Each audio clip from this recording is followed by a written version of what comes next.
All right. And we're live. What is up, everybody? So, we are streaming in a couple of different places here. We are on Eaglerun23. We are on Eagle Reloads. And we are back on Twitter tonight. I turned off the Facebook one and turned on the Twitter one. But exciting guests this evening. We've got some fun stuff to talk about. Mostly, we're going to be talking about 8.6 Blackout. But I'm sure a couple other things are going to come up. And just while we get started here, a couple things for you. Number one, we are in the final 7, 8, 9 days of our giveaway, the 7,000 subscriber giveaway. It is the discreet carry gun case with the Kaizen foam that you cut out. It comes with the knife, comes with the foam, comes with a case, and that giveaway closes, I believe. Wait, is that this Saturday? I think it closes this Saturday. That's okay. Take that back. We only have 4 days left if you want to enter that. So go back a couple videos and you can click the one that says 7,000 subscriber giveaway. And then you can go through and all you got to do is leave a comment and make sure you're subscribed. We've got MC here. What's up, brother? We have Dale Pogue. How are you, sir? And I saw Miles on here earlier. Where did he go? Miles is on here earlier. Okay, so anyway, we got a few people here. We're going to go ahead and get started. Okay, so I did the giveaway. And then, the other thing that probably a lot of people are kind of interested in, the situation with Carl's gun. I have the Faxon barrel ready to go out the door back to Faxon. They actually haven't said if they want it back yet or not, but it did not pass the no-go gauge, which we can talk about that with our guest tonight a little bit because massive 8.6 Blackout experience coming up here for you in the next little bit. And then the new barrel is coming. Gosh, we're iced in here, guys, in Texas. We tried to get out and go take the kids sledding. It was all we could do to get out of the neighborhood. And I've got a four-wheel drive SUV, and it was sketchy. Just any hill at all was just completely sketchy. And then you know what? Our one of our subscribers, Nate, he's the one who made some 8.6 Blackout brass for us, back in the summertime. He is actually in town, and I can't go see him because he iced in at the airport. I'm iced in at my house. We were supposed to have coffee this afternoon, and yeah, that really sucks. So no chance to go see our buddy Nate. Allegedly, he's going to come back and go hog hunting with us here. So, okay, I think we've got everyone. Make sure you say hey in the comments. And remember, we're on Twitter, Instagram.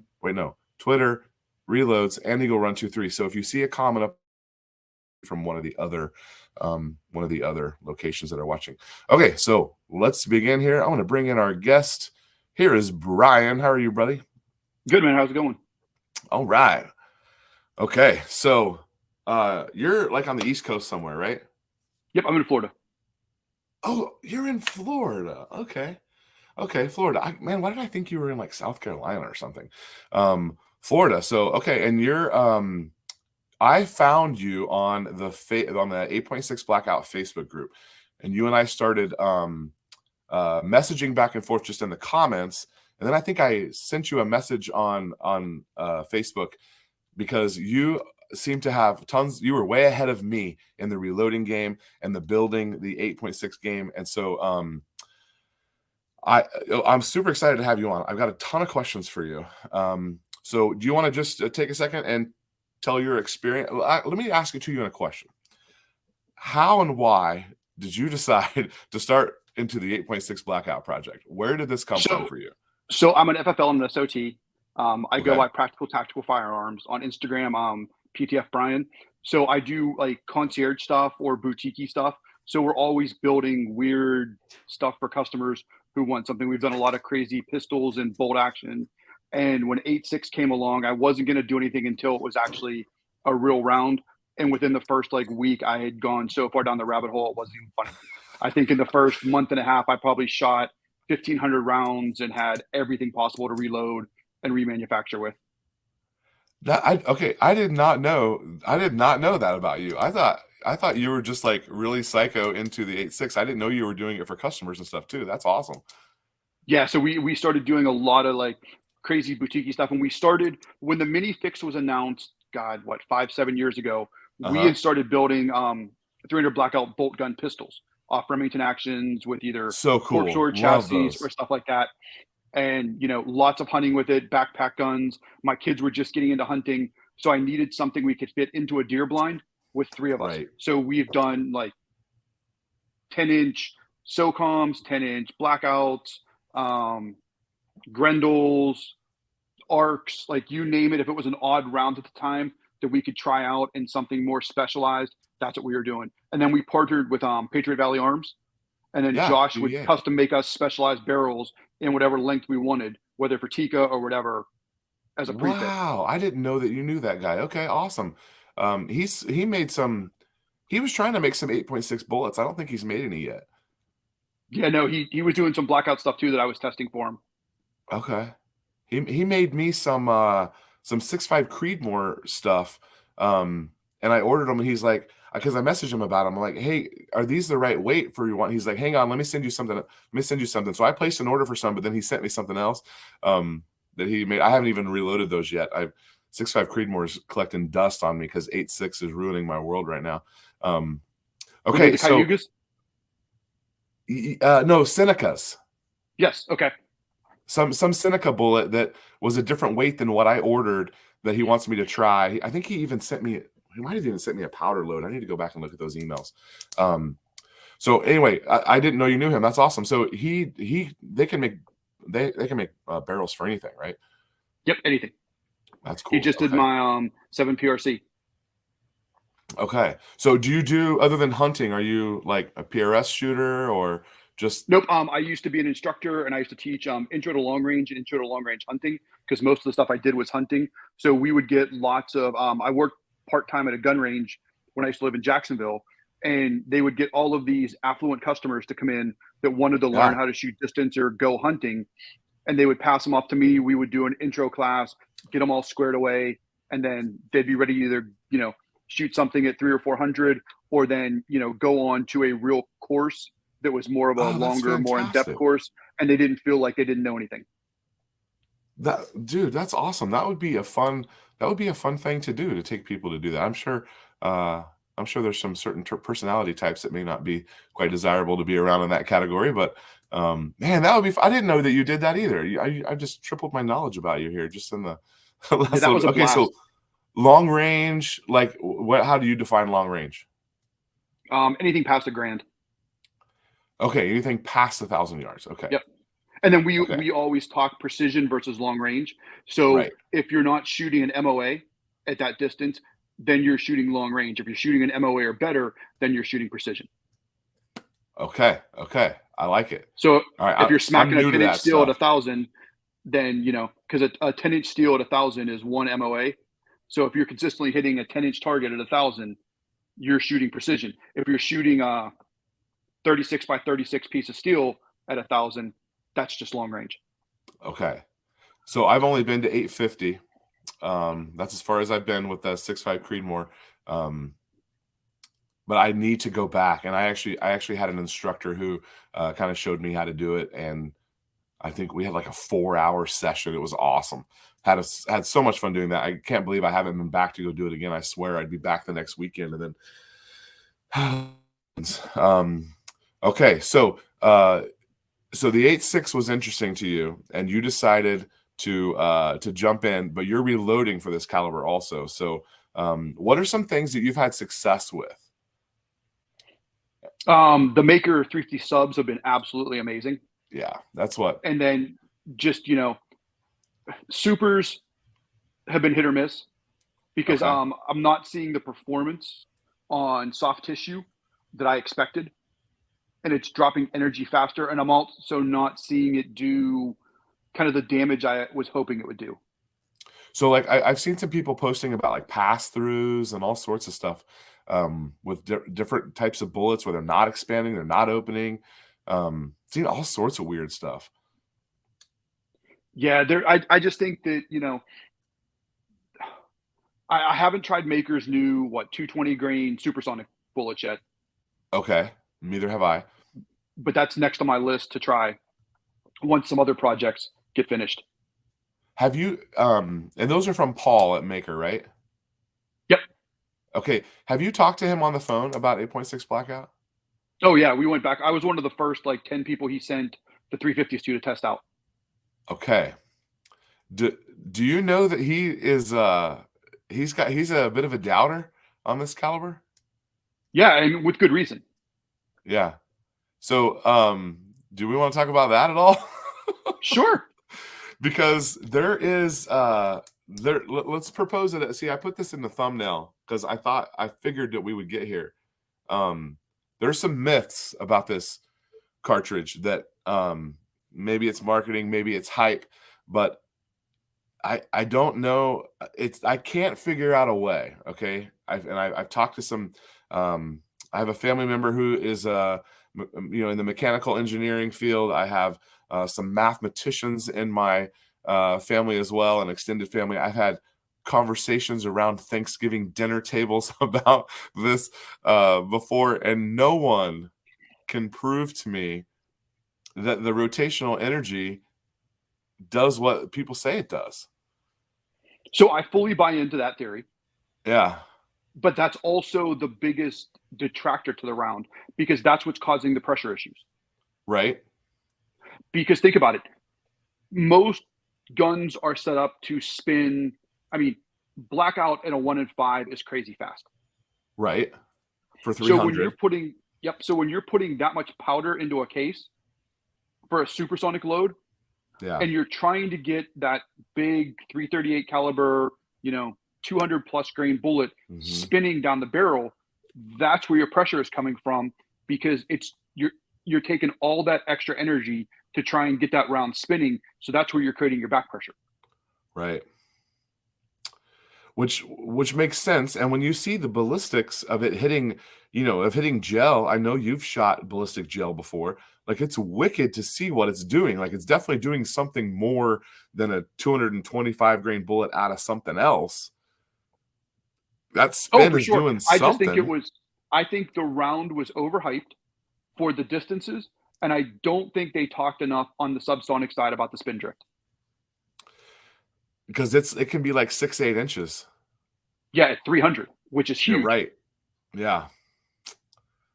And I actually haven't tested it out past 100 yards because all the other complications that I've been having. But I've shot to 100 yards, and I took it hunting, and we did not see a pig, and I was set up for about a 110 shot. And I don't know how predictable the spin drift is. Is the spin drift predictable? It's spot on. Yep.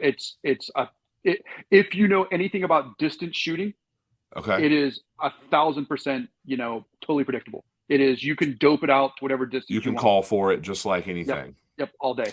Okay. But the problem lies is, the round was hyped up as a subsonic being able to kill to 300 or 400. But then you have these people who don't ever shoot past 100 attempting this shot, given a chance. And now they're gut shooting or wounding an animal potentially because the spin drift is so drastic. So there was a guy that I was talking to.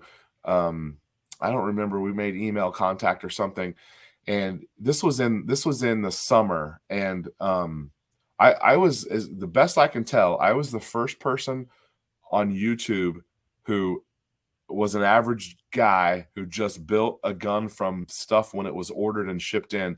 I can't find anyone else who had for me of a working 8.6 Blackout that wasn't sent parts early. There's a couple people who were sent stuff early.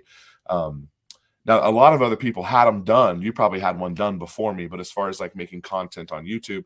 And so when that happened, a couple people reached out to me, and this guy was one of them. And he says that you're going to have some trouble when you get out to distances. And I'm like, okay. And then a couple months later, we're talking a little bit more, and it come to find out he was testing high spin rates with 308 back like 10 or 15 years ago. And he was down to like a 1 in 5 308. And then he was like, we realized that they were spinning out of control. And I said, well, are you talking about spin drift? And he's like, yeah, how do you know about that? And I'm like, I only know the rumors about that, but everyone's all, and it's like, just seems such a crazy thing. Okay, well, actually, here we have a question right here from James. He says, what is spin drift? And if you can see his, you can see his icon there. He's got a barrel. He's looking down the barrel, though. That is not an 8.6. It's not that twisty is clearly enough. not that fast. Yep. Do you want to answer what spin drift is? Sure. So, so a bullet is rotating based on the twist of the barrel, and it's typically in the U.S. a right-hand twist barrel. So your bullet is going to track to the right in time as you shoot it, based on the gyroscopic effect of the bullet. When you speed up that gyroscopic effect, you stabilize the bullet better, but it also increases the spin drift, and it also amplifies the wind drift mixed in with the spin drift. So if you are shooting at a given distance and you're shooting a round that is slowing down, especially a subsonic bullet, any wind pushing that bullet is going to push it more than the spin drift will, because especially if it's a left wind pushing right. So if you have a 9 o'clock wind pushing that bullet, it's going to drift way farther to the right than you predict. So It's all based on rotational velocity. And typically it's down and to the right. Well, it's usually not down. It's usually to the right. Yeah. Okay. Because your drop is going to be your drop.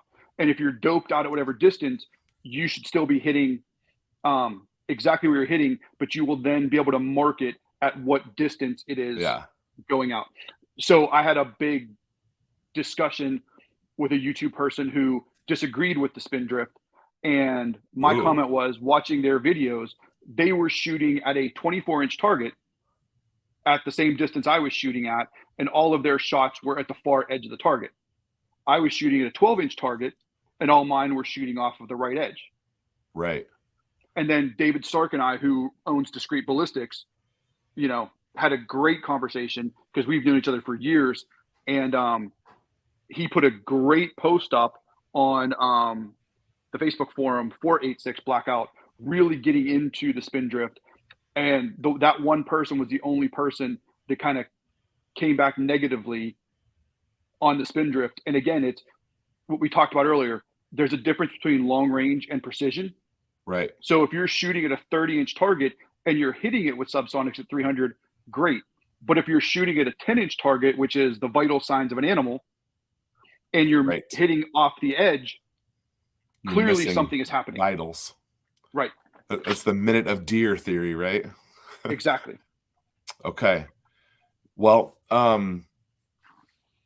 okay, so where do we fall on this? Where do we fall on this twist rate situation? Are you do you think it needs to be a 1 in 5? Like, are you fine with a 1 in 3, but you just, you want to, where do you fall on this?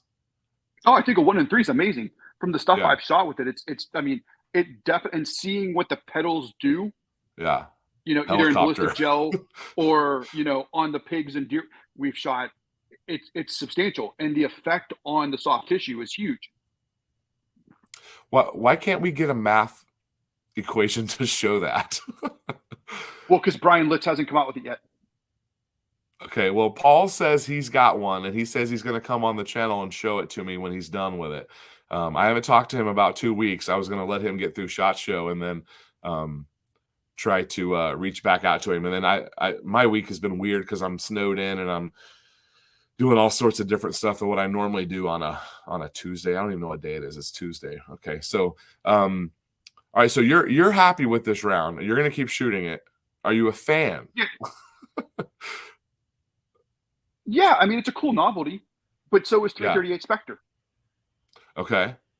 And the 375 Raptor. I'm not as much of a fan of that, because once you go past 0.350, it's really hard to suppress it and make it quiet. Like if I take a Blackout as a subsonic next to an 8.6, it's not as quiet. If I take that and go next to my 458 SOCOM, all running at the same velocity, the SOCOM is substantially louder because your bore diameter and your end cap on your can is bigger, so you're getting more sound out of the gun. Okay. Which also then allows you to have, if you have any unburnt powder, You can still have that pop. You're not going to get the sonic crack, but your noise is definitely louder. Interesting. Okay, so if you're you've got a hog in the backyard, it's between 75 and 100 yards. What gun are you taking? What's your first choice? Am I killing it, or am I just getting rid of it? Oh, you know, I haven't been eating hogs recently. I've mostly just been hauling them off. So you're killing it. So if I want it, you know, and it really depends on my surroundings, you Yeah. know, I'm hard pressed not to run Blackout in like the 110 or the Maker 200s or the discrete 188s, just because it's so much quieter. That, you know, Right. I'm on a house with 6.5 acres, so I can shoot out in my backyard with neighbors around, and I can end hogs with nobody knowing. Yeah. Blackouts or the 8.6 is just a touch louder. Plus, Blackout tends to over penetrate substantially based on the size of the animal. Because remember, you're throwing something that's twice the weight at the same velocity. So stopping that inertia, we're really, really lucky. We're friends with a company in Florida called Swine in the Pines Hunting Camp. So anybody in Florida, definitely go check them out. They are a pig hunting preserve that's a kind of a high fence thing where they take the trapped pigs and then they do lots of new shooters and hunters and they bring it out. And they have a 40-acre enclosure and they have like a 7-acre enclosure. So anytime I've come up with some harebrained idea on a new round, a new gun, a new something, I give him a ping and I'm like, hey man, can we come out and shoot a few things? Yeah. So he'll let us, you know, go out there, set up in a stand, make it a real controlled environment, get it at 50, 60 yards, and shoot pigs from, you know, 100 pounds to 300 pounds. And, you know, their goal is quick and ethical kills. So they want headshots, and he will let me do, you know, a body shot to the vitals to see how the round performs. That's awesome. Okay. And so, but you're still, you would take 300 Blackout over 8.6 Blackout. Yeah, just because of cost, the size, the weight, and everybody, just about everybody now owns a 30 caliber can. You know, Yeah. nobody wants to go to a big frame gun and then go to another can if they don't need it, because if you put that 338 can on anything else, it's still louder than a 30 cal can because your bore diameter is bigger. So, I don't know. I bought a suppressor this summer. I still don't have it. I figured it would be here by February. It's not. My first suppressor, don't know anything about them. I have taken it up to the range because they'll let you shoot it, you know, there on property. Yep. And so I've shot I have some friends who work at the range. We shot when there was no one else there. Of course, it's, you know, enclosed, but I mean, it's impressively quiet, even indoors. Yes. But I just don't have any other experience. I've been around guys shooting 300 Blackout. I don't own a 30 cal can or a 300 Blackout. This is really my first entry into the subsonic stuff. And my intention was to shoot 300 or 350s and shoot them all suppressed. But because the suppressor is not here, I have been fooling with the supersonic part of this. And I really like that Barnes 210. I've got some pretty decent groups at 100 yards with it. I like the powder load that I've found. I don't have it handy to share with you, but it's a 1680, accurate 1680 powder. I've got some reloader 10X coming in because I'm going to fool with some other stuff. But I really am. I was kind of hoping that this could be a gun for me, either supersonic or subsonic, that would do a couple of different things. I could take it hog hunting. It's probably too expensive to go plink with, but might be fun to go shoot every once in a while. You're not going to shoot anything long range, but Texas, I don't deer hunt or hog hunt at anything further than, you know, I mean, a 150-yard shot would be incredible most places around here. So, yeah, that's kind of why I was into it. And I've come across some haters, and every time I post a video, the 375 Raptor people come on and like, this is just a counterfeit, you know, and then the 338 Spectre people, and then the 338 Fed, right? There's another one in there too. All those people guys are on the comments, and they're like, oh, this is overhyped. this is too much. There's, you don't need all that. You're like, someone copied this. Like, it's so funny that people are just so adamant about their calibers. But I like the round. I'm glad that I got to experience it supersonic. I'm hoping that my suppressor shows up eventually and I can play with the subsonic. But that's kind of where I set on it right now. Is it's ruined my life for the last 6 months, and I still like it. Yeah, and because a lot of what we do is because we are not open to the public and do more of the concierge stuff. I probably have 7 30 cal cans, 4 338 cans now, plus a ton of other ones. And we will do a demo day for potential customers, take them to the range, let them shoot the guns on multiple calibers, multiple guns, get a feel for the sound profile they like. And then one of my partners who actually has open to the public stores, they purchase from them. Nice. I don't know why it takes so dang long. It's silly. It's completely silly. It's unbelievable. All right, so people are making fun of me for being snowed in here in Texas. MC, I have seen what it's like in Michigan right now, and he's building this hay barn or this hay storage facility there on his property, and it's like like feet of snow in every direction. We don't have that, but we have about 1.5 inches of ice, and it makes it just where you can't go and do anything. And everything is closed as well. Like Walmart is closed right now. Like Target is closed. Like all the stores, are closed. Everything's closed. You might get a random Sonic that's open. I heard that someone posted that the Starbucks was going to be open from 8 to 2 today. So they're going to go in for like 4 hours, 5 hours. You can go get your Sonic drink for a little while. But yeah, there's it just makes everything impassable here because like we're not prepared for that. I went sledding with the kids today, and I wore a long sleeve flannel and a hoodie over the top of it. If it got any colder, I guess I got put another hoodie on. That's awesome. You don't like unless you're hunting, like get out the hunting clothes. That's exactly that's the cold weather stuff because I don't own it. Yeah, Miles says haters are gonna hate. Yeah, well, and that's the interesting thing on it too. Is right. All the hate is coming from a non-scientific looking standpoint. Because go back to like 260 and 6.5 Creedmoor. Right. Super similar round, but the ogive on the 6.5 Creedmoor is set up specifically better for multiple bullets compared to a 260. How many 260s do you see around now versus how many? What is 6.5 Creedmoor? Like, I don't think you can buy. I don't know that any manufacturer's offering a 260 like off the shelf. Yeah. I haven't seen one because I went down that rabbit hole in the beginning. Like when those came out and it was 6.5 by 47 Lapua, 260 or 6.5 Creedmoor. It was which round do you pick? And had custom barrels done, all the stuff spun up, and went with 6.5 Creedmoor because Hornady was the one producing ammo, and Hornady doesn't really know how to fail. Well, we need them to help us out on this round here. And like this round, for what it's designed for, and the science behind it, it's substantially better than the Raptor or the Spectre 338 Federal. The Fed. They're both good rounds, but you can't put a good long-range bullet in a 338 Federal and still have it feed well in a magazine. Right. You got to modify those guys. Yeah. Yep. So if you're a gas gun guy, that's the way to go. But if you are a small frame AR guy and you're only looking for subs, it doesn't make sense to go 8.6 over 338 Spectre. Oh, because 338 is AR-15. That's right.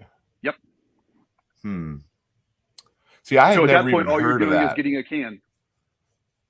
I had never even heard of 338 Spectre until I start making videos on this, and I'm like, wait, did I just make a terrible mistake? Like, what is this round everyone's talking about in the comments? I didn't know anything about that round. Yeah, it's going to be it's a super cool round for a lot of things. And Aaron with Mostech said he can build 1 and 3 barrels for it. What I think will be the problem is I don't think the case capacity will give you enough powder for it to 338 Razorback. I think they're basically the same round. Somebody posted. Yeah, the Razorback. I've seen some videos on that. It's like a 10 mil case, right? Yep. Okay. Yep. So that round is, you have such a limited case capacity that I don't think you can use it as a fast twist. So at that point, why do that over a blackout? Right. I When mean, you have to then get a new can, a new bolt, a new barrel. So have people fooled with like faster twists on 300 blackout? Well, right now, 1 in 5 is the fastest it can handle. Is that what yours are? Yeah, all mine are 1 in 5s. Okay. Okay. I don't know them. The 300 blackout, I don't know how I was in my journey of being a shooter, how I didn't really like I kind of missed that. Like I knew it existed, but a couple people had one and I was around some people who shot them, but like it was never anything that interested me. I think I was really into pistol shooting then when that was first coming out and really climbing to the top. I mean, now you can buy it's on the shelf at, Academy Sports and Outdoors. They've got it on the shelf at Cabela's and you can buy ammo for it wherever. That's interesting. I'm wondering if someday there will be 8.6 blackout on the shelf. I probably won't even buy it though because it's just too dang expensive. You pretty much got to make it. Yeah, and just the issue, like blackout is just it touches every base. So you have great suppression capabilities. You have super and sub loadings, and you have a very, very confirmable dope. So say you took a Barnes 110 and a Maker 220 and staggered those in a magazine and zeroed whatever gun at 100 yards. If with the supers at 100 yards, I was shooting you in the nose, the subs are going to hit you center chest. Right. So it's basically a 12-inch drop between the supers and subs at 100 yards.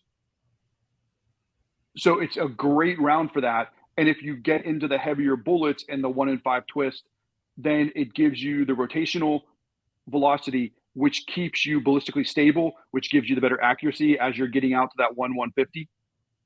So that's kind of where the 1 in 3 goes for that. You're getting the rotational velocity to help that round expand at slower velocities, but you're also ballistically stabilizing it so that as it gets farther out, yes, you're getting the drift, but you're not getting as much drop.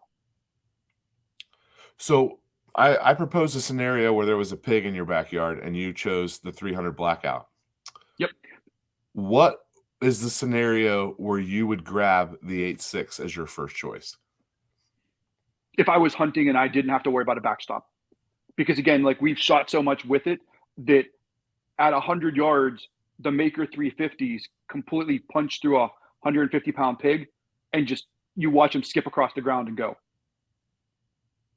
Because they're still carrying so much energy based on the bullet weight. Is there anything we can do about that? I mean, no, because then you lose the benefit of the round. Right. So that's the thing, like you don't want to slow it down where you're hunting, right? But it's no different than shooting somewhere with a velocity round and being too close to something because you know that a velocity round is going to penetrate through and skip off somewhere. So that same shot with a 6.5 Creedmoor is going animal as well. Yeah, through and through. Yeah. Right. Yeah. Man. Okay, so I thought that I was going to fall. The 350 makers, you can't get them, and they're really expensive, right? Like I've had some on order for a while. I still don't have them yet. I've been settling on the 300 Sierra Match Kings because I can get them. That's kind of what I want to make as my cheap suppressed round, to plink or hunt or something. I mean, I wouldn't mind shooting a pig with that. It's not really a hunting round, but yeah. And I went with the A-tips because I could get them cheaper with the 300 grain A-tips. Okay. And then they were just ballistically better. So I could actually really check dope at distance and then correlate that to the makers. And it was within a fraction. Interesting. And the same thing with like my super load, like my supers are now the Hammer 185s because they're just unbelievable. Like the performance on the Hammer 185s is just scary effective. Okay, so I have shot the Hammer 210s and really liked them. Love the 185s. The just... How fast are you sending them? See, that's the thing. No matter what round I've tried, the highest I'm getting, and whether it was an 8-inch, a 12-inch, or a 16-inch barrel, because of the pressure issues I was running into, I'm not getting over 2250. See, originally I wanted to just be like, man, I want to get past 2000. And then I realized, hey, I can get past 2000, but it's going to matter the weight of the 220, those 225s. I even had a subscriber send me some 275s, which I don't know if I'm going to make those subs or supers. I don't know what I'm going to do with those. He sent me a big box of them. So I haven't played with that yet, but I feel like it needs to be a 210 or a 205 or maybe even down to those 185s in order to get it to do what you want it to do with this little bit of speed, where you can have some. I had great accuracy with it, actually. I mean, not 6.5 Creedmoor accuracy, but entirely decent accuracy. So somebody posted a question. He just didn't clarify what round. Let's see. Was it Carl? Oh, this is Carl. This is Carl who I broke his gun. Remember when I called you that day? Yep. This is Carl. He knows a lot. He knows a lot about this as well. So what doesn't expand at 100 and through on a pig? Okay. So which Carl, were those your subs that you were shooting? Him and I talked about that, but I don't remember which one it was. MC says line the pigs up 3 deep and send it. Yep. There you go. All right. Which brand of AR is better, a Ruger or an S&W? Whatever's on the shelf. You what? In that price point, whichever one's on the shelf. David, I would make one. I don't think I have ever purchased an AR-15. I don't think I've ever. No, I know I haven't. I've never purchased an AR-15. I just made them. Okay, so Carl's gonna come back to us here and tell us what round he was shooting. Okay, so you like the 185 hammers. I guess I need to get some of those in. I have, gosh, I don't remember what I have. I have some Backcountry Bullets sent me some 185s. Have you heard of Backcountry? Yep. Okay. And I've not seen much on them, so I don't know, like from what I've seen performance-wise and what I've shot, the gorillas in the 285s opened great in ballistic gel. The hammers, or not the hammers, the makers opened every single time. Yeah. These Backcountries have a big hole in the front of them. I mean, almost like a hollow tip that you'd see like out of a 45 or something, like a big hole. They're kind of cool looking. Okay, so Carl says it was a 285 LDR. And he said it didn't expand at 100 yards and it popped through the pig on him. Yep. So I don't know what a LDR is. Is that not the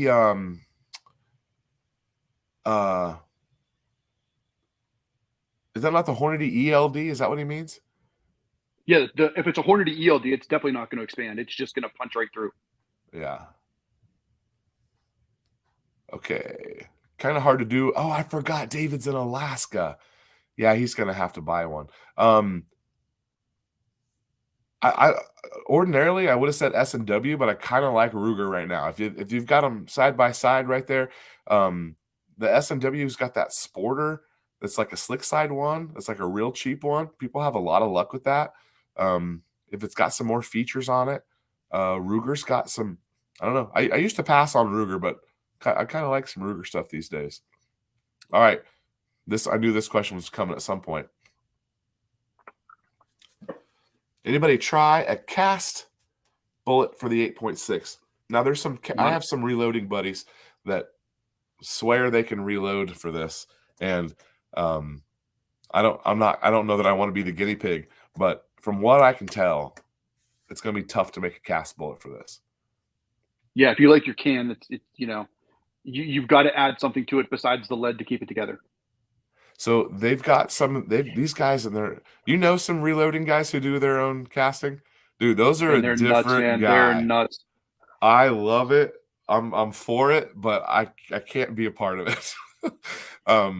They've got their recipes and their mixtures and the ratios, and even some of them are into like how they cool, right? Like, do you let it cool slowly or do you let it cool quickly? Like, I mean, it is wild, and they swear they can do it. But what I always keep saying is, in order to save like 25 or 30 cents on a bullet, it's not worth a $1,500 can. And I just can't, I can't Well, get not only past that, that. just the equipment and time just to be able to do it. You Well, know, I'd when have you're to buy it casting from stuff, it's someone a whole because science. Yeah, I'm not casting. exactly. Ooh, Contractor 556. That's a great name. What is up, man? Okay, so yeah, he said it was the Callaway. Oh, Callaway Ballistics. You've seen those guys. They had a 285 ELD. Gotcha. I think Yeah, I've that would not played be with a that one.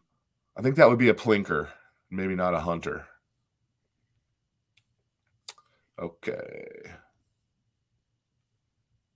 Yeah, the lowers are the same on those two ARs. Okay. Oh, dude, he lives not too far from me. If he's driving, you need to be careful because I couldn't even get out of the driveway. MC, nice to know. Yeah, moving to Alaska. Okay. Isn't it the time of year right now where Alaska's like, it's either all day or all night right now? I don't remember. I think it's Either all night. the sun never rises, or it's only up for like 3 hours or something right now, as I recall. Okay, so you're saying if you so all right, let me reset this here. I am a reloader because I wanted to be able to make a large quantity of something, right? So like I have a Dillon 550 and I can make several hundred 9mm an hour, and I can come out here and I can fill a bucket of 9mm. I've got an easy recipe. I've got thousands of 115 grain bullets, and I've got, pounds of powder. I can bang out 9mm on that thing, no problem. And my intention is that whenever I have free time, that I'm putting 9mm in a bucket because it's not finicky, right? I know it works in all my guns, and it's a pretty simple load. There's nothing special about it. CFE pistol, like easy, right? I don't want to be a tinker guy with I want to find that 210, like that 210 Barnes. I like that 210 Barnes. They sell it. And that's the TSX, right? Not the TTSX. Correct, the TSX. I want to buy 500 of them, and I want to load them all out. I want to figure out what I like, and I want to make a bucket of them. And then I want to go over to the subs. And right now, the 300 grain Sierra Match Kings, I wouldn't necessarily, I guess I could take it hunting, but not necessarily my hunting load, but that would be my subsonic load. I want to go plink, want to go shoot at pigs that I'm not caring about out on the property. I want to have 100 of them, 500 of them ready to go. I don't know that I'm ever going to be able to do that with this caliber, and it kind of bothers me because there's just so much back and forth between the different, this new bullet came out, different weight, and then now I'm experimenting with powders. That's all me. Like, I'm a complete nerd. Like, I want the coolest, weirdest, something nobody has shot.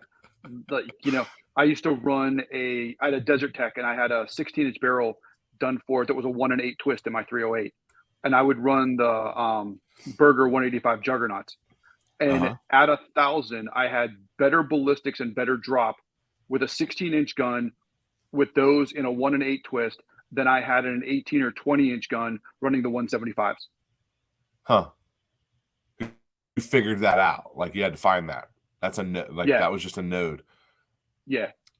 And then I could load 1,000 if I wanted to. Right, and then you can I want to just push print on this thing and just bang out some rounds, and I just don't know if I'm going to be able to do that.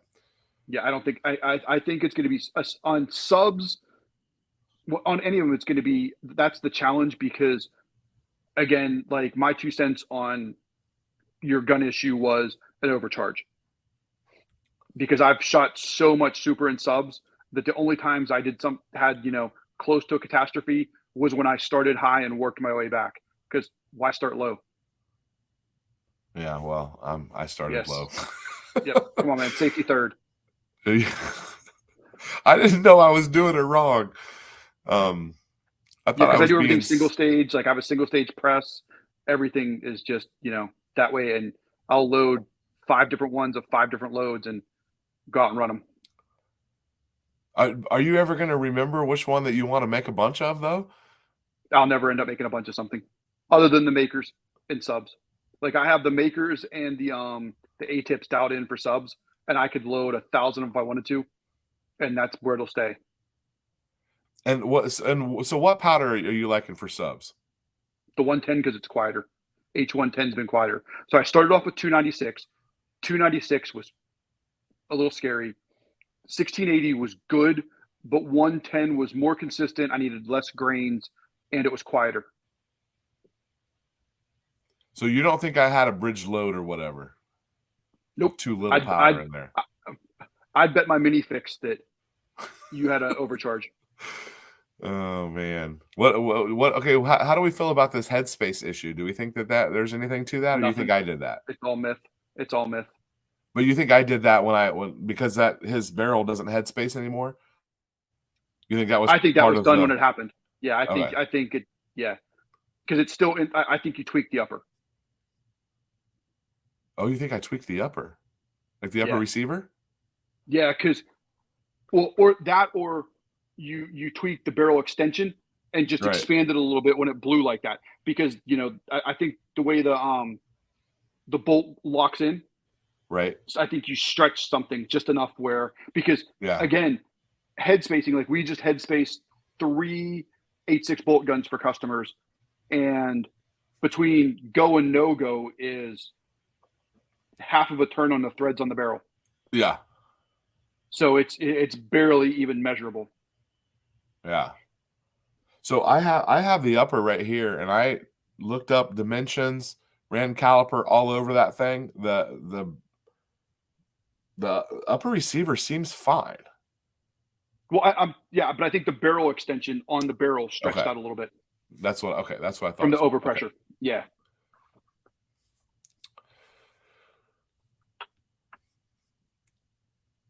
Oh, hey, you know what? Carl actually is not he's not near me in the ice. He is near you in Florida. Nice. So he's on the East Coast. He's down. Well, he lives here, but he's on. Okay. I don't know if he's on vacation or work trip or something. But yeah, he's trying to go to the gorilla factory. Nice. 223 brass for the first time. What a pain. So are you what are you doing? Are you tumbling, or what are you doing to it, Michael? Are you just popping primers? So do you think the 8.6 blackout should be avoided? No, but I mean, it's one of them things, like, right, the joke, safety third. So it's your risk. If you can buy the gorilla stuff and you're happy shooting that, it performs amazing. They did a ton of research on it. The subs are quiet and they expand. The supers are great for hunting. It's pricey.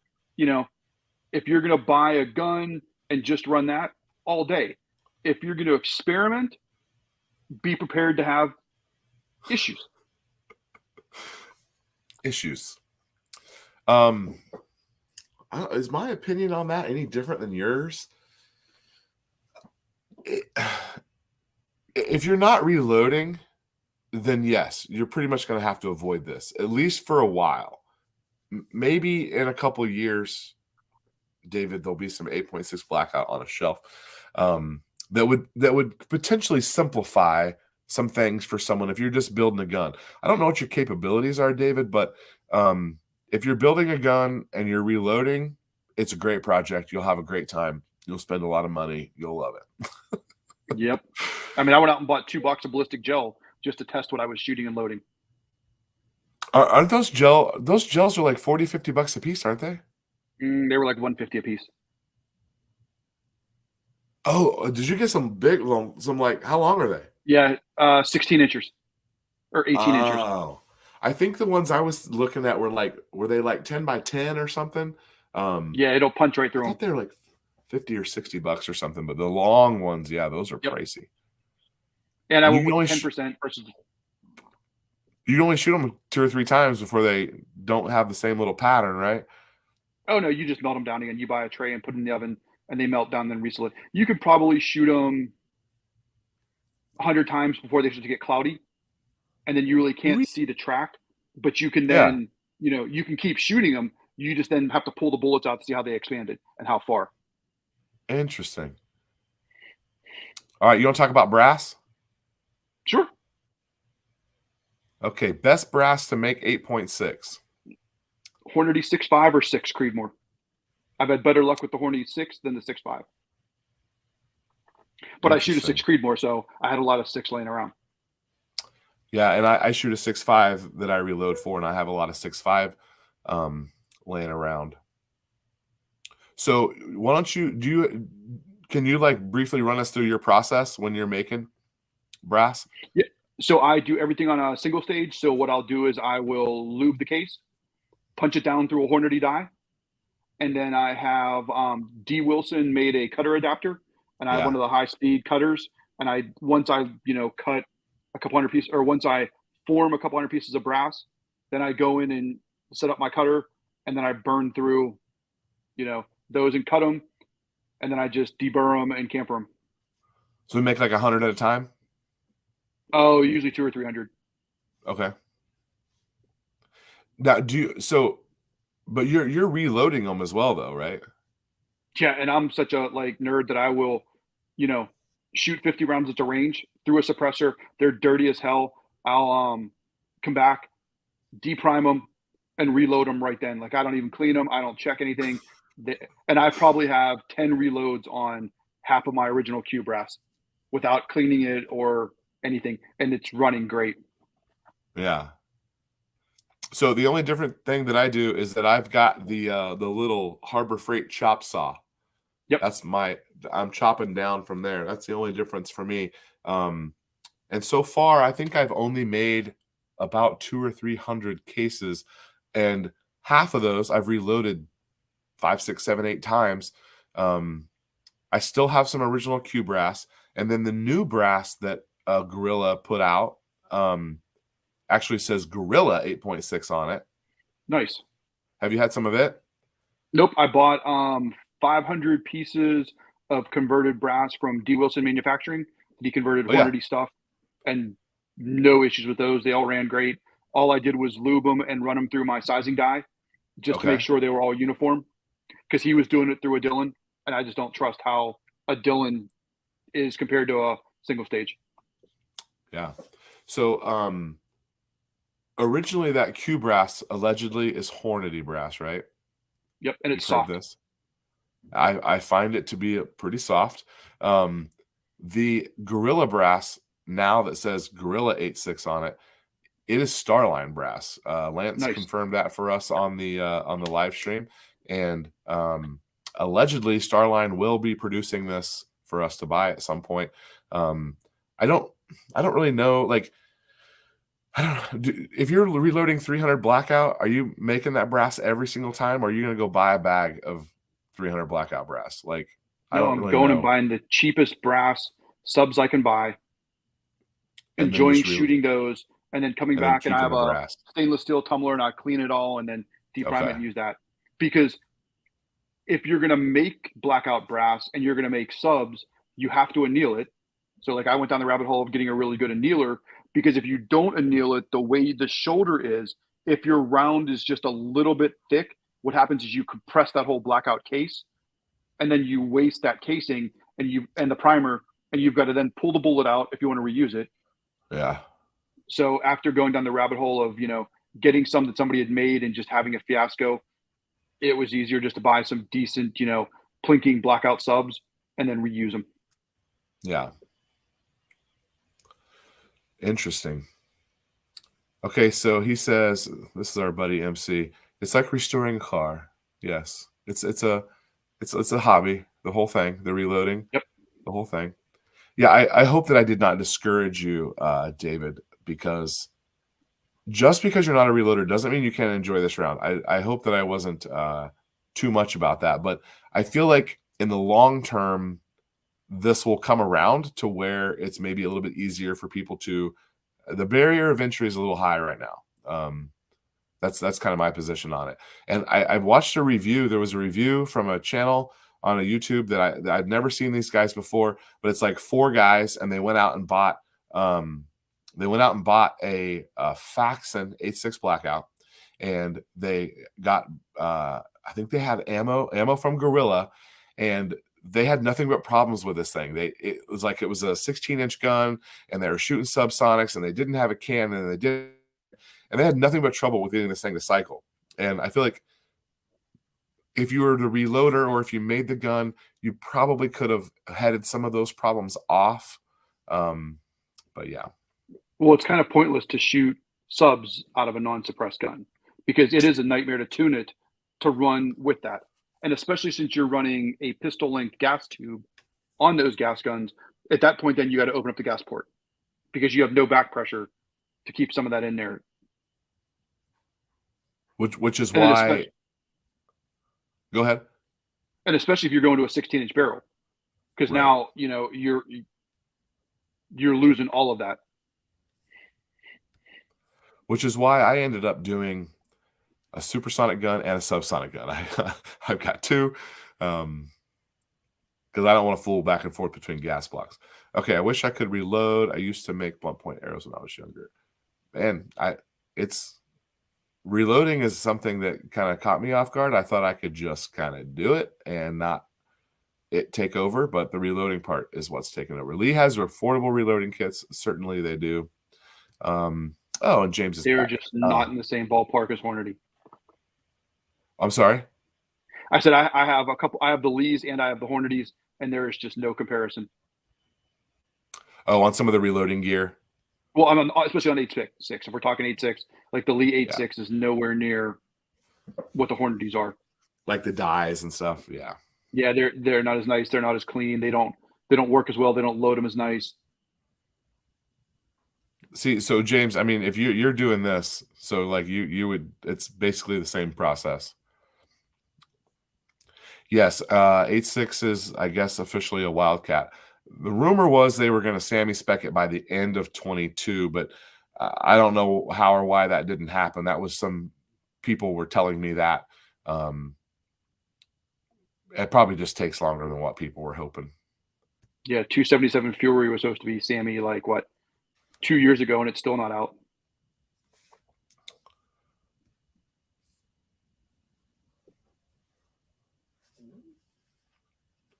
Oh, so he's saying he is just going to use it as a hunting gun, and once he's got his round, he can just buy it. So Carl actually is buying factory ammo. He is not a reloader, but he did make his gun.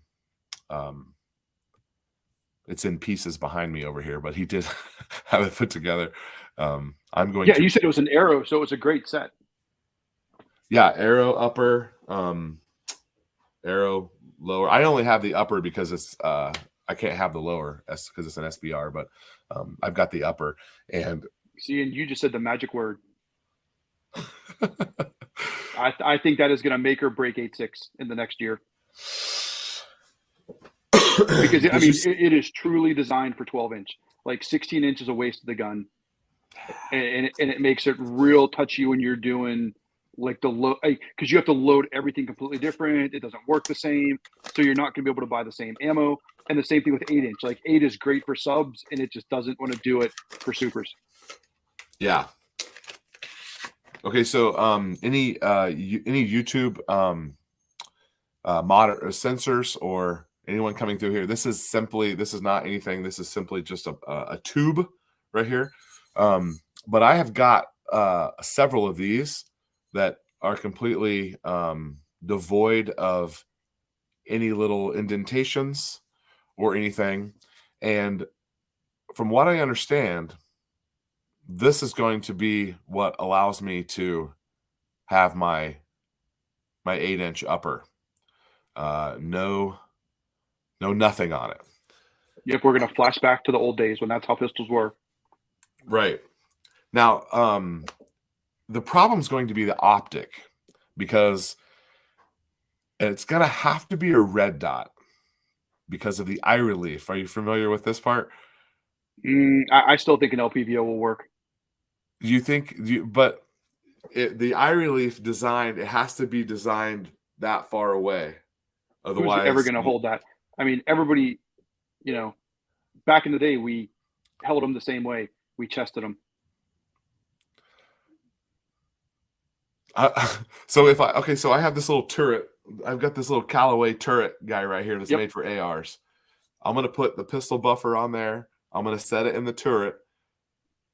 As long as I got a red dot on there, I think I can shoot. I think I can shoot as a pistol, I think.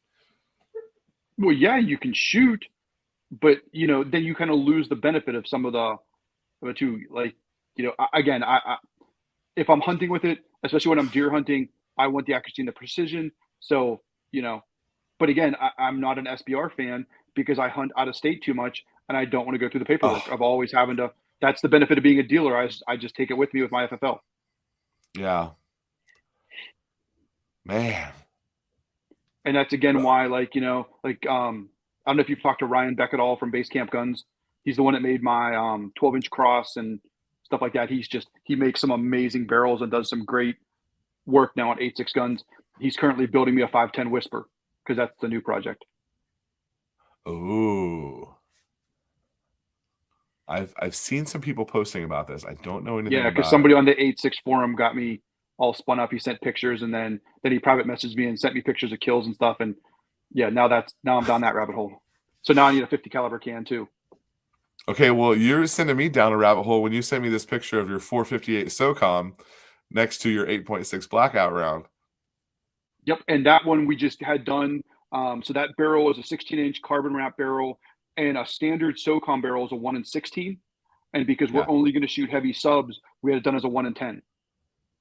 Ooh. So the now spin rate is there. Velocity. Yep. And it was 400 grain supersonic traveling at like 1,500 feet per second, went through 32 inches of ballistic gel and into the dirt, and I couldn't find it. Oh my gosh. And the 500 grain makers went through 24 inches of gel and fully expanded from a 100-yard shot. Man. And that's sub. Yeah. And it lifted it off the table. I mean, 500 grains. Yep. It's just silly.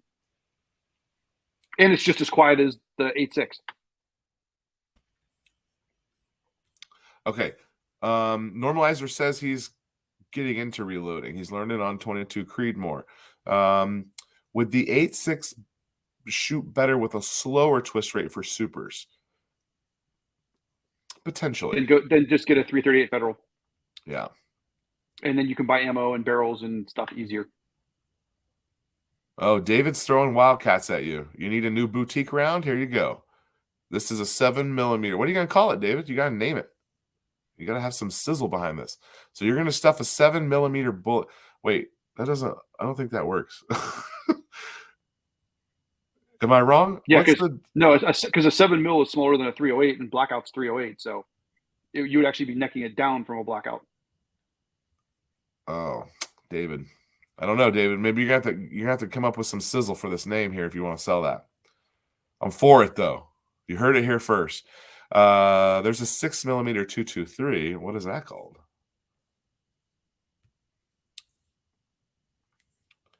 .624 options. You can see them coming from further away for hog hunting. 6x24 by 50. I think that's what I have on mine. 6x24. And then plus, if you're going to throw a thermal on it, then you really want to be able to see through the thermal until that new Hollow Sun comes out, which I'm just all over. Did you hear the range on it's not so good though? Define not too good. I think people were saying it's not going to work past 75 yards. Yeah, but you're using a red dot. Most dudes couldn't shoot a pig at 50 yards with a red dot in the dark. Okay, fair enough. Oh, spicy 7mm Diablo. Okay. Yeah, who just posted the coolest round that I almost went down? It was a 17-223. Oh, a little scorcher. Oh yeah, so like think of a 204 Ruger but smaller and faster. Man. So barrel burner, no doubt. Hey, they're not welded on for a reason. And you get 500 rounds, and you got to swap your barrel out. Yep. How does the Holosun compare to the Sig Thermal? I only know about the Holosun in the videos that have been out in the last couple days from SHOT Show. I think that's pretty much where it premiered. The Sig Thermal's been out for a while. The Sig Thermal is the Echo 3. Yeah, and I've had 2 of the SIGs, and like I'll have them for like a month and then sell them. But I'm excited about the Holosun being day and night capable, or Yeah. like it's going to be cool, man. Especially the thermal one. Did they say how much it's going to cost? Yeah, and that's the worst part. It's going to be like $2,000-ish for the thermal one, which is silly. Okay. Well, they know what they got. And that's cheap. I mean, because the SIGs they start at that and go past that. Yeah, the one I was looking at was like 2,700. I mean, if that market is prime though, and if they can put a quality piece in at that price point, that's how you get market share right there. Yep. And I love the 7, man. I just built a 7 PRC, and that thing is just unbelievable. So we've got is the 7 PRC or the 7?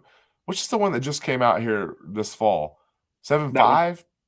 Nope, the 7 PRC. 7 PRC. Okay. Yep. So now there's a 6.5, a 7, and a 300. And the 300 PRC. That's right. Okay, you're right. Yep. The 300 is a shoulder breaker. The 7 shoots like a 6.5 Creedmoor, and it's wild, man. It because again, I went down the rabbit hole of hunting guns this year. So now I have a 300 WSM. I have a 6.5 PRC. I have the 7 PRC. Put my Lapua back together. So are you at the spot where you would say you would ditch those and grab the 7 PRC? Oh man, it would depend on where. Right. Like there's so many different Florida, scenarios. So yeah, like Florida, it really wouldn't matter. I like the 6.5 PRC better. Yeah. If I was going to the Carolinas, yeah, man, I would the 7 PRC all day. Or if I was going out west, it's an impressive gun. Yeah, for the cost. Okay. All right. Well, let me see. Did I have anything else? So do you were following as an FFL? You're also a what's that SO7 or whatever? SOT. So I do class 3 stuff. So cans and all that. Okay, and you can like manufacture machine guns and that sort of thing too. Yep. So what we do is we'll build like test machine guns and then go out and test stuff with them. Have we seen a full auto 8.6 Blackout yet? Yeah. What's his name? The dude from Peace of Mind Guns built one, and I was just giving him a bag of grief because he hasn't posted a video shooting it.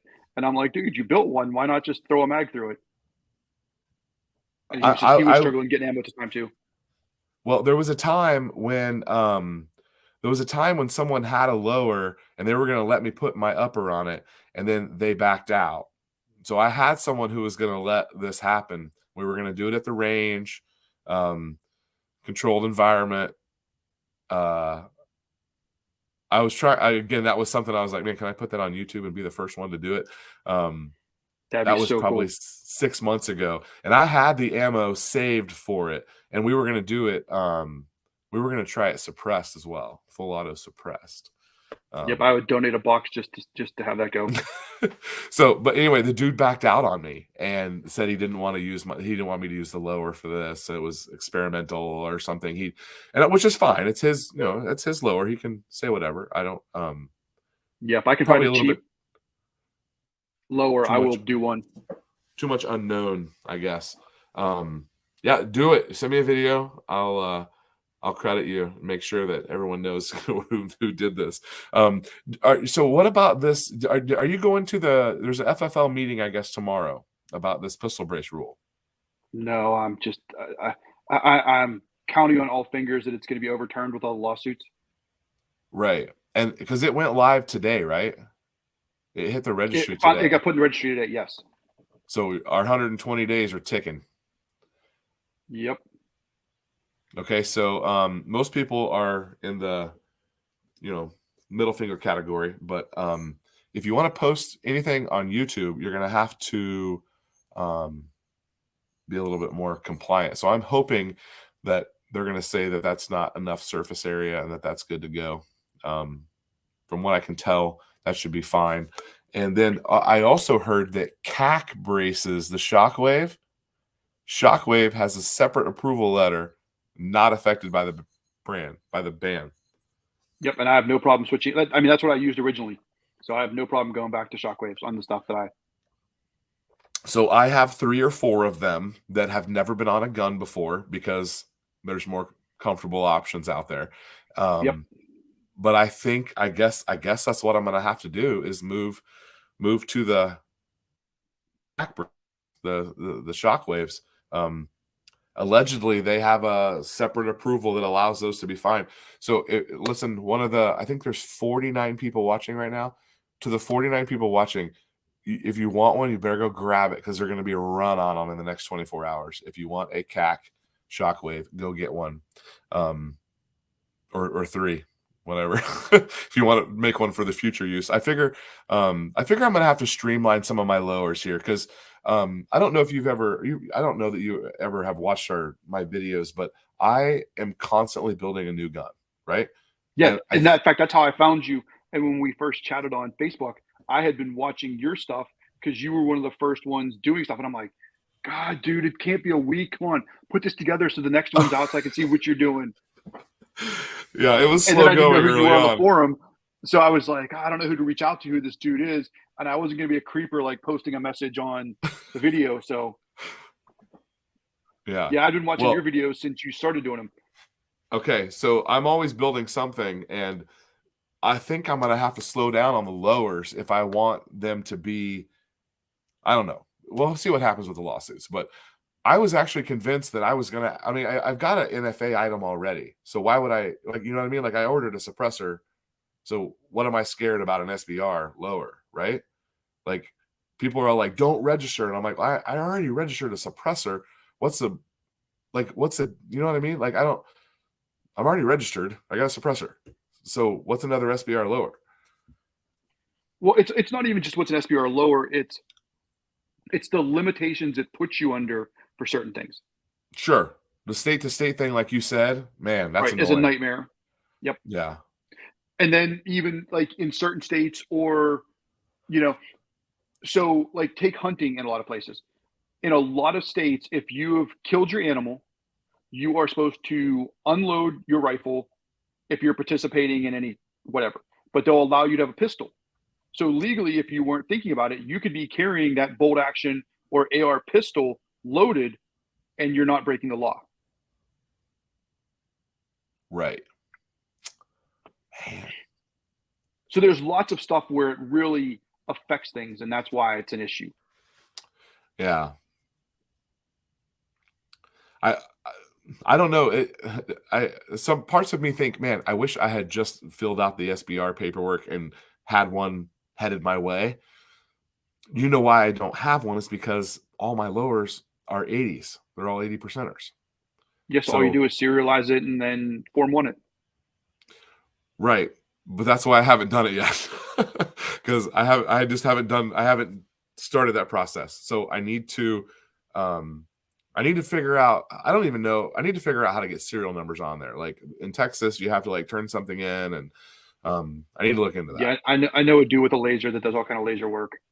So okay, if you ever need anything done, just ping me on the side and I'll burn it for you. Just tell me what you want on it. So then I'm thinking about like, I need some code numbers, right? Like I think it can be any number, but they don't give you a number. You get to pick your own number, right? Yep. And it can be letters and numbers. Whatever you want. All right. Mine's going to have some codes in it. And same thing, if you want to put your logo on, the front of it, we can knock that out for you too. Okay, well, I'm gonna play with that. But at this point, I can't file the SBR now because I'm just gonna have to wait and see what happens. So, it kind of hurts a little bit, but I think that I'm gonna get around that with this for now. That's my intention. Yeah, and truthfully, I would just buy a cheap strip blower and SBR that and have that as my SBR and just swap the uppers on it. My issue is I build almost all of my stuff off SLR parts, and SLR is only compatible with SLR. So their hole spacing and everything, you cannot put an SLR upper on any other lower. Wait, are you serious? I want to order one of those. I was gonna order it, and this ruling came out, and I was gonna have the SLR lower be my lower. Yeah, nope. You have to use an SLR upper. Even for AR-10. Yep, they're specifically yeah. They don't say that on their website. Yes, they do. Yeah, they do. You have to look, but it says it's only compatible with. Yep. Like so, all my jigs to when I'm building a gun for like an AR-10 or the aluminum blocks. Well, you can only put one pin through an SLR one when you're doing stuff, compared to anything else where you can put it through both pins. Man, AR-10 is just freaking wild, wild west, man. It's just anything goes. That's another problem. Who was that was asking that? David was asking about building one of these. Man, I wasted money just on stupid stuff with the high-low DPMS and the whole thing just kicked my butt. Yeah, like we get guys all the time who are like, oh, I'm just going to buy this. And I'm like, I can build you exactly what you want for probably 30% more, and you're never going to upgrade from it. You're going to put a good trigger in it, put a decent barrel in it, get a good BCG, and now you have something versus a bucket of parts 6 months later that you're never going to use from tearing it apart and building with, Yeah. Go Brandon serial number. I've seen a lot of people say this one. That makes me laugh. It's going to be a code. I guess I won't even be able to share it because you're not supposed to let people know your serial number. So I can't even tell you guys what it is, but it'll be funny. My daughter actually is really into codes. There's a code that she read about in a book from the POWs in like World War II or World War I, maybe.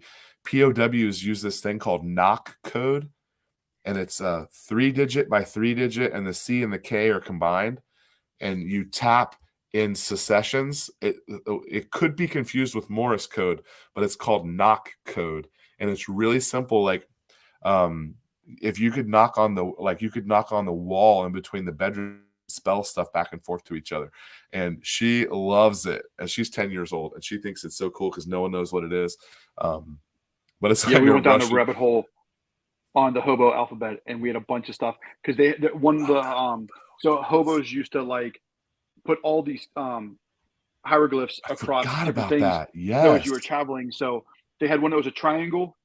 It was a stick figure triangle with two hands sticking out of it, and that meant man with a gun. So one of our first batch of custom lowers we did, that was the design. That's awesome. Yep. I don't think she knows about that. I need to write that down. She might want to look at that. Hobo. Yeah, because that lets you know like there's nice people here, there's food here, there's shelter here. Like when you got off it's a real Wild West stuff right there. Exactly. Okay, so you're working on a 510 Whisper? Yep, 510 Whisper. Okay, I don't know anything about this. You're gonna where can is it gonna be on your Instagram? Yeah, and it'll mostly be on the Instagram. Okay. Fascinated by that. That is a big 338 Lapua bullet or 338 Lapua case blown out to hold a 50 BMG bullet. Oh my gosh. Huh. So I was back and forth with Paul, and he's making a 1,000 grain copper expander. What do those cost a piece? Probably like $1 or $2. Like his prices are always pretty close on everything. His prices are great. But again, we're doing it as a 16-inch gun, 1 in 10 twist. Ryan's doing it for me because I had a Stiller TAC 338 barreled action laying around, so we're gonna use that for it. Man, that'll be awesome. And this is just a for fun experiment?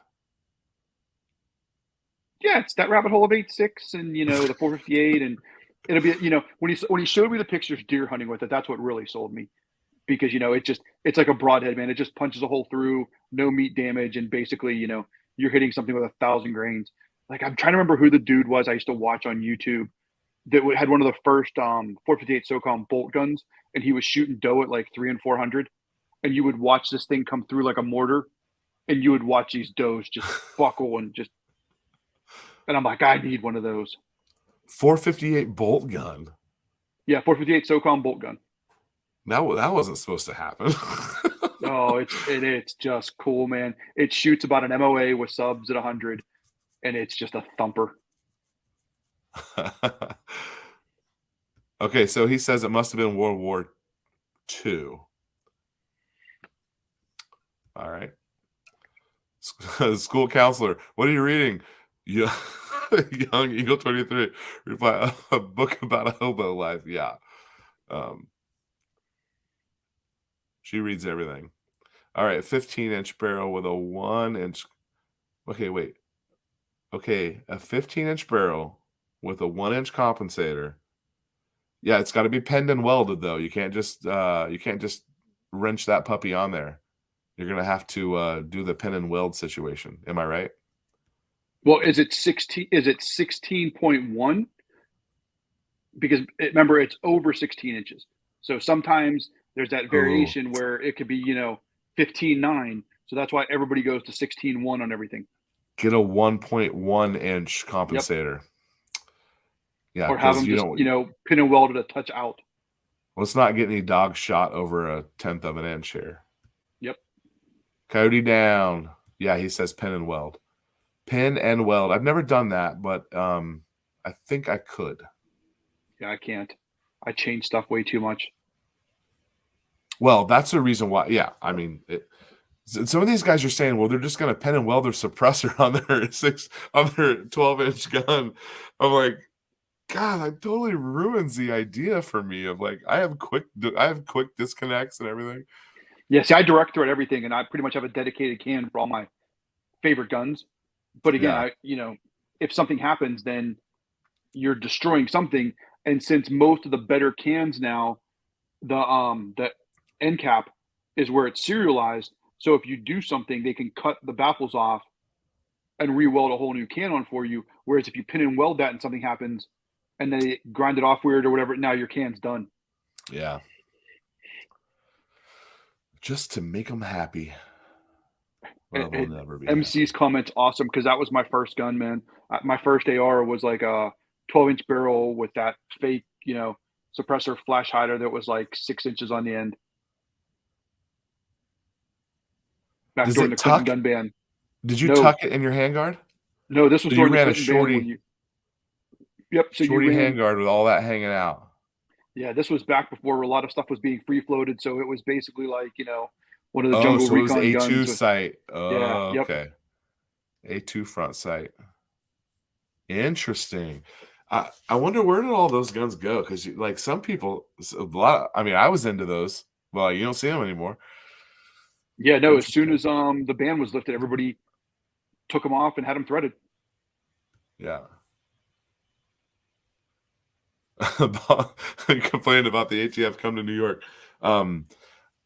Bald and curious. Listen, one of my family just had this little goal setting meeting. Yeah, we're weird. I know. We talked about the things that we wanted to do and places we wanted to go and planning trips and like, I learned some things that like I did not know that my kids were interested in this, but yet I probably should have known that.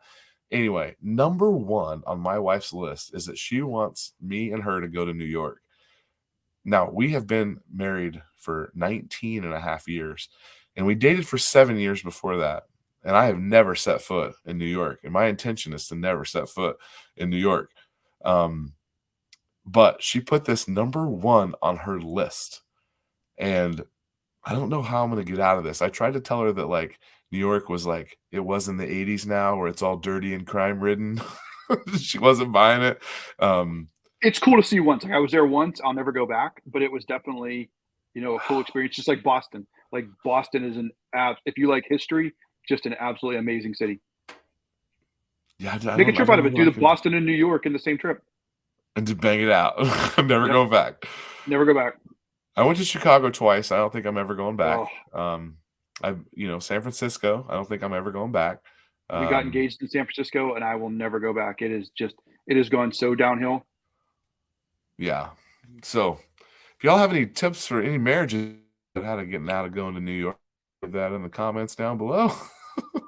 Yeah, and David's comment on the 300 mag versus the WSM. Oh, it's just the WSM is easier to reload and more accurate because it's not a belted magnum. Because getting that belt to sit nicely inside of a reloading die is a lot harder than a non-belted magnum. So the WSM just works better for reloading in a hunting or round like that, and it's a short action. Oh, we've got some Brazil. What is up, Ricardo from Brazil? Welcome. I mean, I guess it's the internet. I can't welcome you anywhere. We're everywhere. 16 sore and deaf. Okay. Oh no! Throw a can on it, man. Put it in one of the new MDC carbon fiber magnesium chassis. Make like an 8-pound gun. That's it, man. All in. Let me finish these couple of questions here, and I've got a question for you about a bolt gun that I'm concepting here.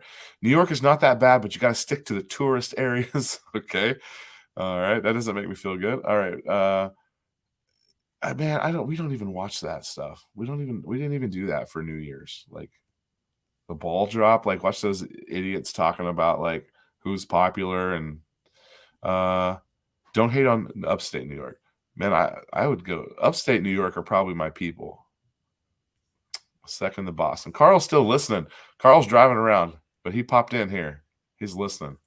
Okay. At hide. Okay.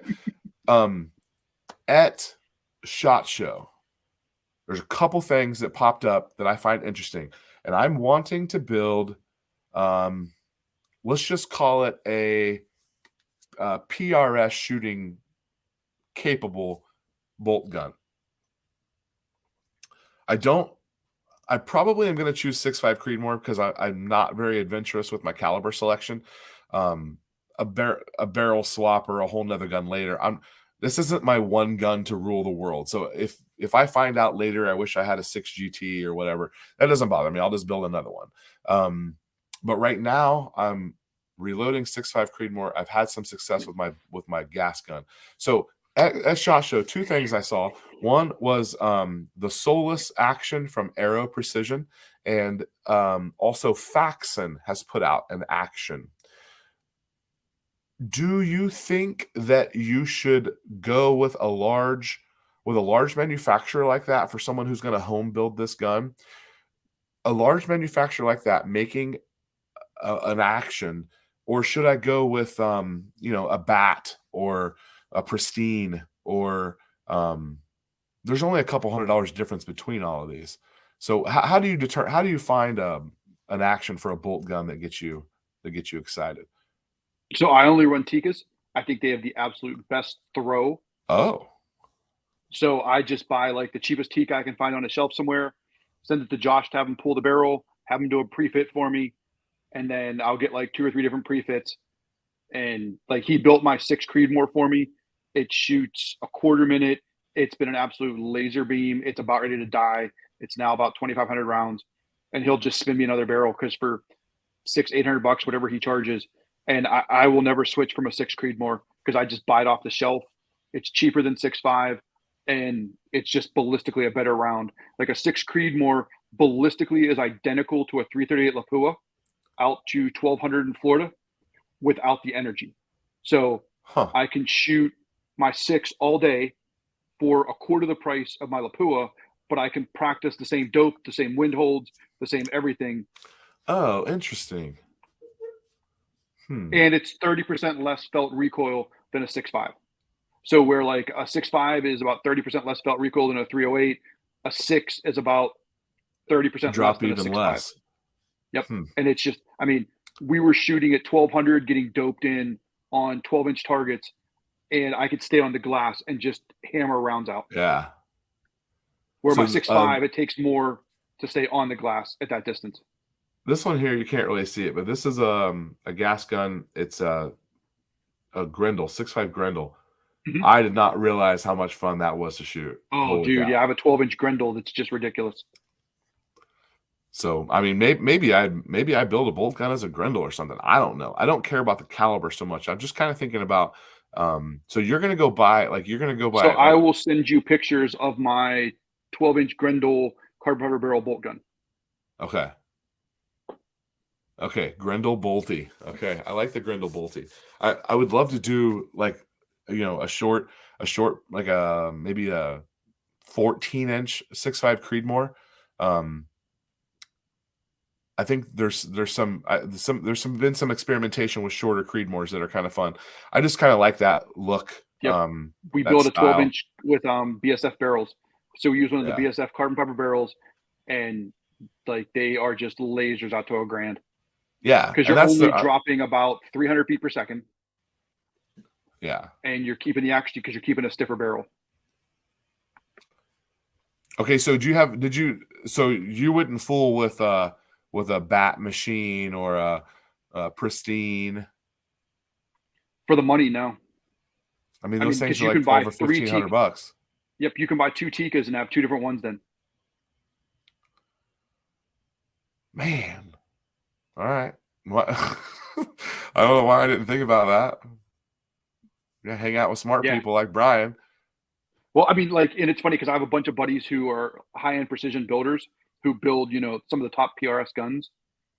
And, we'll shoot together, and I'm like, should I have you build me a gun? And he's like, your gun's shooting, like, if any of us are on your gun, it's shooting the same as these.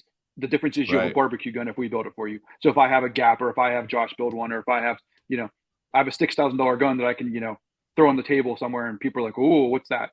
Versus a Tika with a new barrel. Grendel is a fun word to say. Grendel. Yes. So I did Trigger Tech Diamond Trigger in this thing.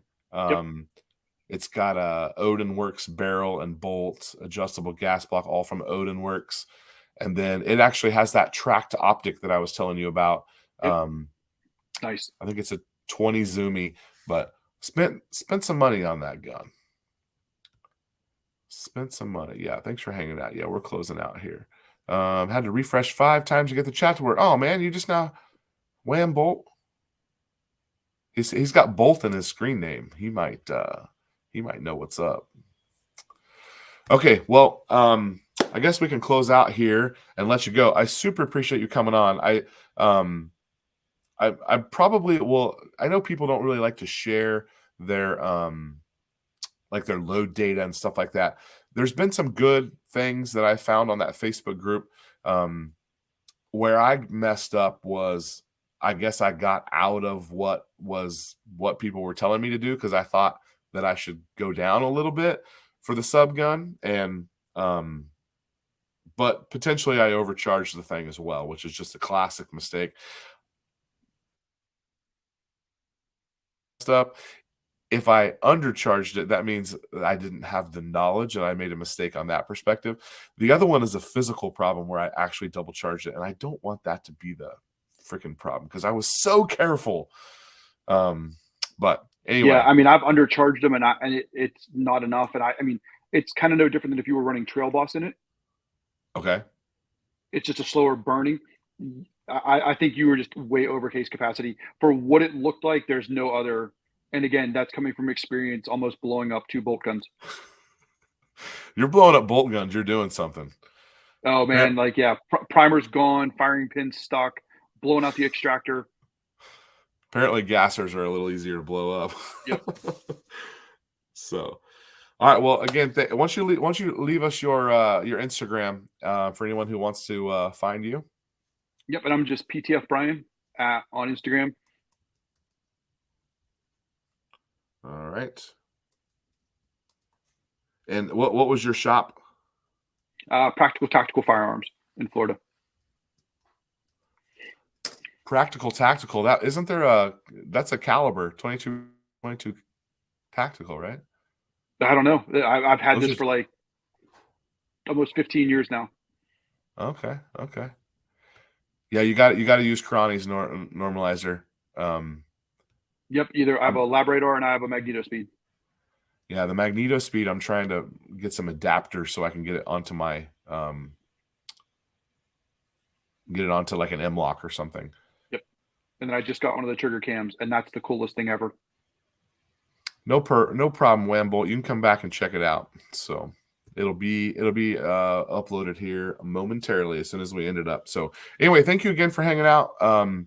Great. I know we've talked on the phone a couple times, but great to officially meet you. And Yeah, we'll definitely stay in touch. Yep. I appreciate it, man. All right. Have a good one. Thanks. Yeah. Okay, and we are ending the broadcast. Bye, guys.